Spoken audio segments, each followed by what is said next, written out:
এই নিন ম্যাম পানি। দাদা তুমি এখানে কি করছো? আমি তো এই কোম্পানিতেই জব করি, কিন্তু তুই এখানে? আমি এখানে ইন্টারভিউ দিতে এসেছি। এটা তো খুব ভালো কথা। ভালো কথা না সাই, যখন এখানকার এমপ্লয়িরা জানবে আমি একজন পিয়নের বোন, কোনো সম্মান থাকবে আমার? আর বস জানলে তো আমাকে চাকরিই দেবে না। প্লিজ তুমি যাও এখান থেকে, আর বাইরে গিয়ে কাউকে বলো না যে আমি তোমার বোন। ঠিক আছে। যাও এখান থেকে।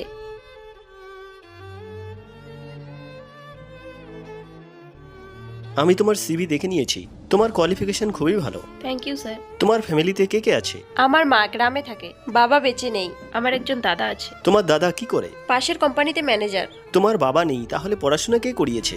আমার দাদাই আমাদের সব খরচ চালায়। তোমার দাদাকে নিয়ে প্রাউড ফিল করো নিশ্চয়ই। Sure sir. আমি তোমাকে জব দিতে পারবো না। কিন্তু কেন স্যার? একটু আগে তুমি তোমার দাদার সাথে যে ব্যবহার করলে সেটা আমি দেখে নিয়েছি। যে দাদা তোমার জন্য এত কিছু করলো তাকে দেখে লজ্জা হচ্ছে? জব পেলে তাকে তো চিনবেই না। স্যার আমি বাইরের থেকে আপনাদের কথা শুনছিলাম। স্যার ও না বুঝে বলে ফেলেছে। স্যার প্লিজ ওকে চাকরিটা দিন। ওর কথাতেই তোমাকে চাকরিটা দিলাম। সরি দাদা, আমাকে ক্ষমা করে দিস।